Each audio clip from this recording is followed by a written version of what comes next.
Ya, jumpa lagi di channel YouTube Gusti Anom Official. Jadi, video kali ini khusus dibuat karena ini merupakan suatu breaking news ya, teman-teman sekalian. Jadi, setelah menuai banyak kritikan keras dari berbagai penjuru sepak bola dunia, FIFA akhirnya membatalkan rencana pembentukan FIFA Forward Enterprise atau FFA. Ya, ini sangat mengejutkan karena saya membaca beritanya di koran Kompas tadi pagi. FIFA akhirnya membatalkan rencana tersebut. Keputusan ini menjadi sebuah kemenangan besar ya, terutama bagi federasi-federasi sepak bola yang sejak awal menolak gagasan FIFA tersebut. Terutama yang paling keras adalah dari UEFA, kemudian dari CONCACAF, dan juga banyak pihak lain yang menilai memang FIFA saat ini sedang melakukan komersialisasi sepak bola di dunia. Nah, untuk lebih jelasnya kita akan bahas dan kupas tuntas satu persatu. Ya, kita akan bahas apa itu FFA sedari awal yang telah kami buat video sebelumnya ya, bahwa memang sebelumnya FIFA mengusulkan suatu pembentukan FIFA Forward Enterprise atau FFA, sebuah perusahaan yang sepenuhnya itu akan dimiliki oleh FIFA yang mempunyai tujuan untuk mengelola kegiatan komersial terutama dalam penyelenggaraan suatu turnamen. Jadi nantinya melalui FFA ini, FIFA berharap itu dapat meningkatkan dana pengembangan sepak bola di dunia hingga mencapai lebih dari 10 miliar US dollar. Bayangkan ya. Jadi selain meningkatkan pengembangan, FIFA juga mengklaim bahwa kendali atas regulasi, kompetisi, dan tata kelola itu tetap berada dalam kendali FIFA. Tapi tentu saja banyak pihak yang resisten apakah memang FIFA bisa menjalankan amanat sebesar itu, seperti itu. Jadi memang banyak pihak melihat langkah FIFA ini itu sebagai awal privatisasi aset yang paling berharga milik sepak bola dunia.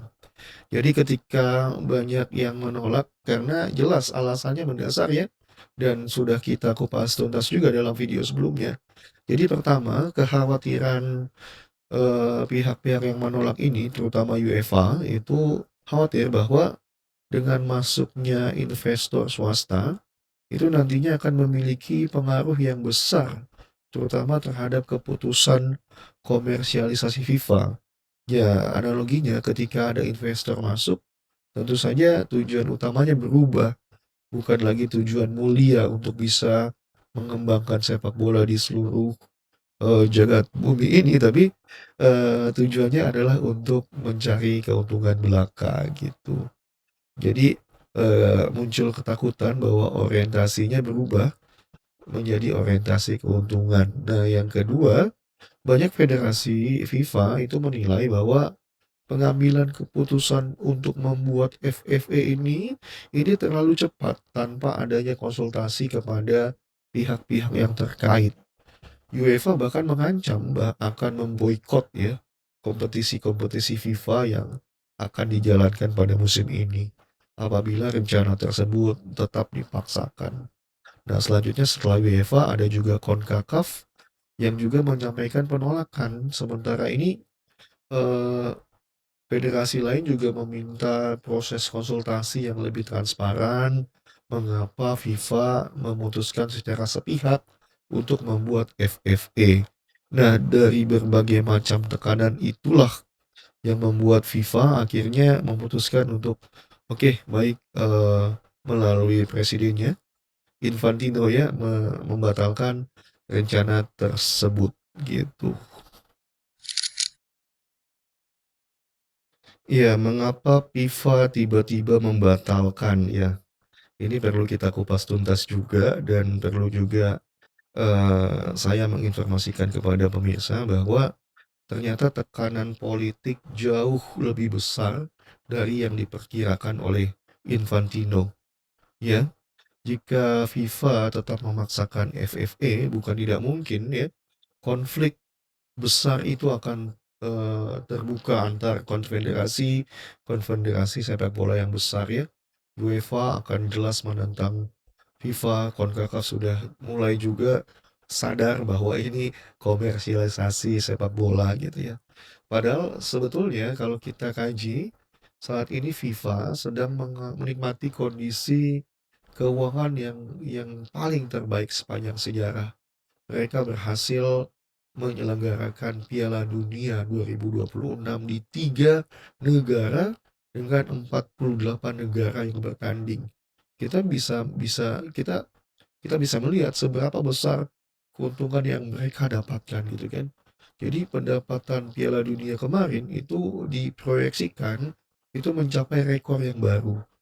Dan juga FIFA telah meningkatkan hadiah serta distribusi dana kepada negara-negara peserta secara signifikan.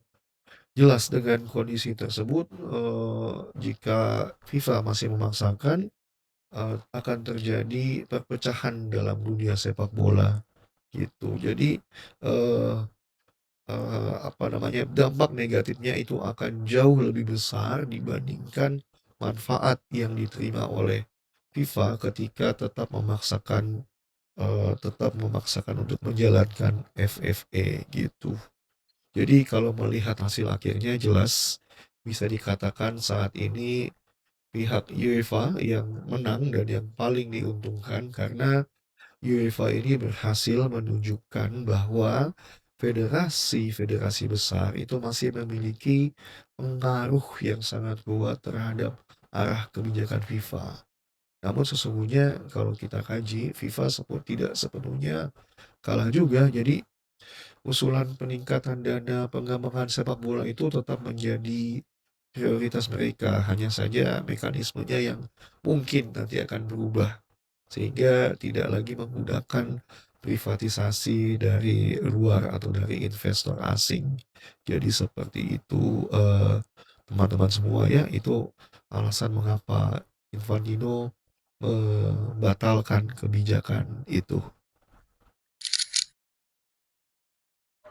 Ya, jadi dari kasus ini itu kita belajar karena ada satu hal yang penting bahwa sepak bola modern itu bukan hanya soal pertandingan menang, kalah, seri. Jadi di balik lapangan hijau ternyata di balik itu di belakang layar terdapat pertarungan politik, pertarungan bisnis serta tata kelola dari organisasi olahraga tersebut.